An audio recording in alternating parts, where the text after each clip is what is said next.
السلام عليكم ورحمة الله. ازيكم عاملين ايه؟ يا رب تكونوا بخير. معاكم منى من قناة ميمو منى. النهاردة هنعمل مع بعض البسبوسة. حاجة جميلة جدا وفي البيت ومش مكلفة. حاجات سهلة قوي. تعالوا معايا اقول لكم المقادير ايه. معانا كيس بسبوسة، معانا معلقتين كبار سمنة، علبة زبادي كبيرة، معانا كوباية لبن صغيرة، كيس فانيليا، وكيس بيكنج باودر. للشربات هنحط الفانيليا ده للشربات، البيكنج باودر بس اللي هتبقى للبسبوسه. الشربات معانا كوبايتين ميه وكوبايه سكر. اول حاجه هنبتديها بالشربات. هنبتدي كده الشربات الاول، كوبايتين الميه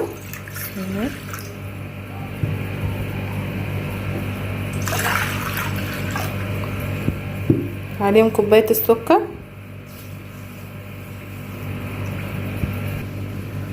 عليهم كيس الفانيليا.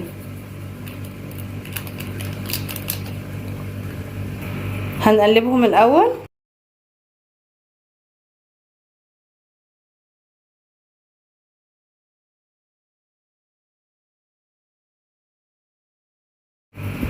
كده بقى نرفعهم على النار. كده حطيناهم على البوتاجاز.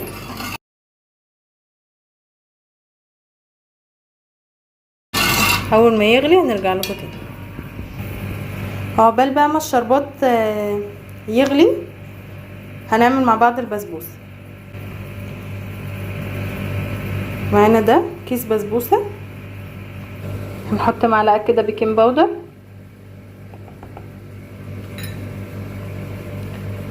هنحط كوبايه اللبن الصغيره،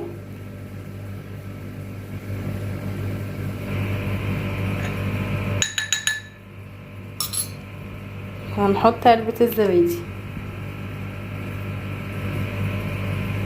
والسمنه. هنقلبهم كلهم في بعض كويس جدا جدا.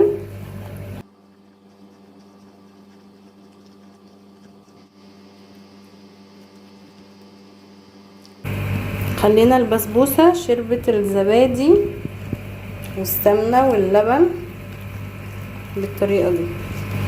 طريقه سهله جدا جدا للبسبوسه، مفيش اسهل من كده. كده بقى ده شكلها بعد ما قلبناها كويس جدا. تعالوا نبص على الشربات بتاعنا. كده الشربات غلي والسكر دايب جدا. نطفي عليه بقى. هنحط البسبوسه بتاعتنا في الصينيه ونرجع لكم. ده كده شكل البسبوسه بعد ما حطيناها في الصينيه. نعمل كده عشان نظبطها. كده بقت كويسه جدا. نحطها بقى في الفرن، وبعد ما نطلعها ان شاء الله هنوريكم الشكل النهائي. استنوني. وده بقى شكل البسبوسه بتاعتنا لما خلصت. هنجيب مع بعض العسل بقى ونسقيه. لازم تكون البسبوسه سخنه والعسل ساقع، او العسل سخن والبسبوسه ساقعه. يعني ما ينفعش الاتنين يبقوا باردين وما ينفعش الاتنين يبقوا سخنين. فاحنا معانا العسل برد والبسبوسه لسه طالعه من الفرن اهي. هنسقيها بقى. بسم الله.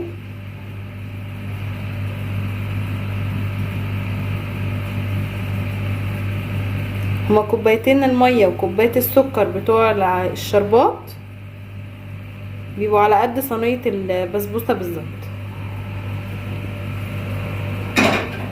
فانا عشان عملتها كذا مره فعارفه المقدار بتاعها قد ايه.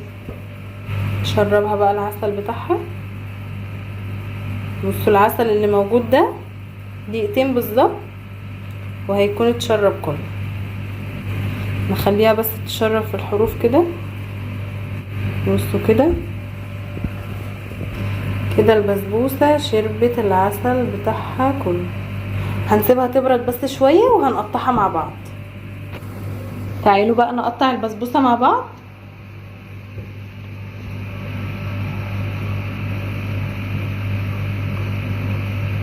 مش محتاجه اي حاجه، طريه جدا جدا.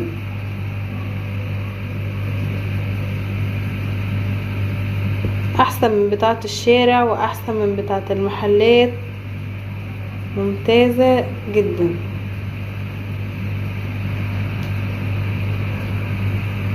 وناعمة، مش ماسكة نفسها كده.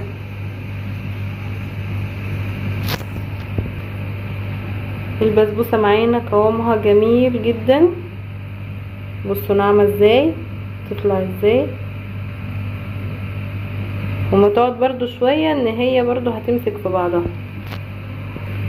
وده بقى شكل طبق البسبوسة بتاعنا. بصوا البسبوسة بتاعتنا عاملة ازاي، شفتوا؟ ناعمة جدا وجميلة جدا جدا، ومن البيت وحاجات بسيطة ما فيهاش اي حاجة. اشوفكم في فيديو جديد ان شاء الله ووصفة جديدة. مع السلامة.